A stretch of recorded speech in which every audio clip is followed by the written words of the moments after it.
勉強チャンネル。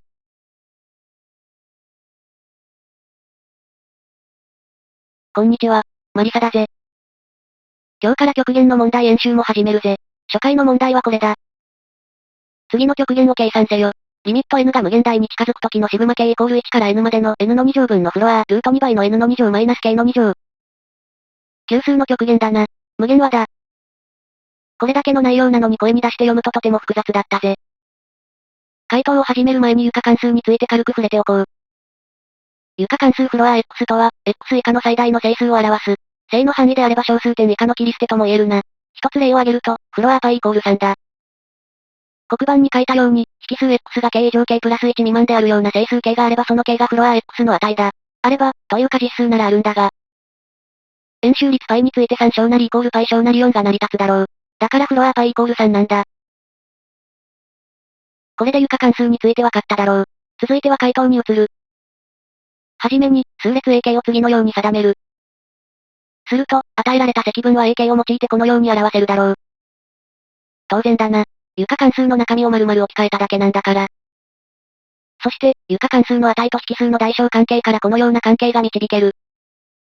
各形について常に不等式を満たすのだから、足し合わせても大小関係は変わらないだろう。ここで、不等式の右辺の極限を考える。AK を戻して考え、分子の混合の中に分母の n の1乗を入れてみよう。残りの1乗は外に置いておく。この形でみんなは気づけるはずだ。そう、区分求積法の形だな。区分求積法とは関数のグラフの面積を求める方法なのだが、特定の形の相和の極限がリーマン積分に一致するんだ。今回のケースだと今考えている極限はこの積分に一致する。あとはこの積分を計算すれば与えられた極限の値に近づくかもしれない。2イコールルート2の2乗としてみると、積分の中身には定数の2乗から積分する変数の2乗を引く形が現れるな。x イコールルート2倍のサインシータと置き換えよう。すると、非積分関数の混合が解消され、計算しやすくなっただろう。コサインの2乗を半角の公式を用いて1乗に変形させる。原子関数がわかるので、乗端と加端の値をそれぞれ代入して値を求めよう。右辺の極限値がわかったな。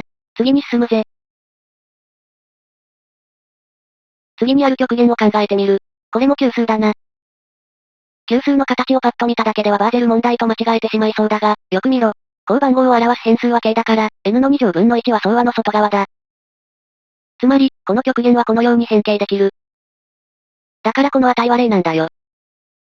ここから何がわかるかというと、はじめに考えた3交換の不等式の左辺の極限が右辺の極限からこの極限を引いた値だから、つまりは左辺と右辺の極限値が同じだということなんだ。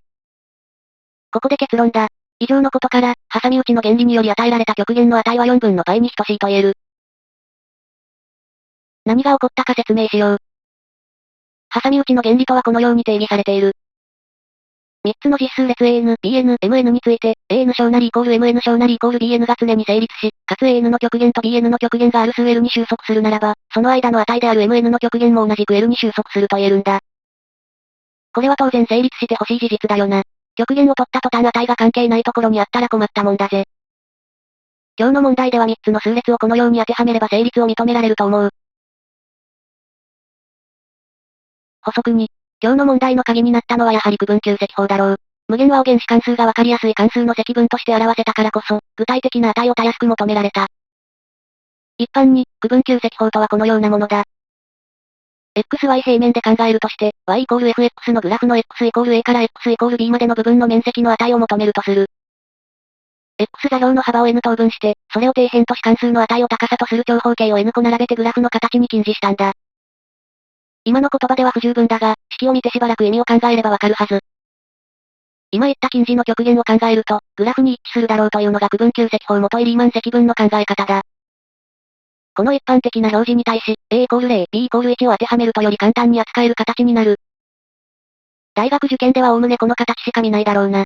平区間0、1乗以外の区間も扱えるということを覚えておいてほしい。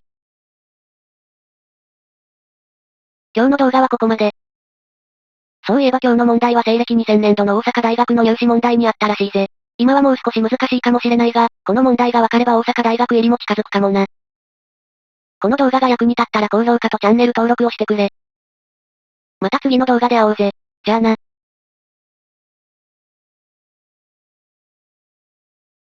今日の板書だぜ。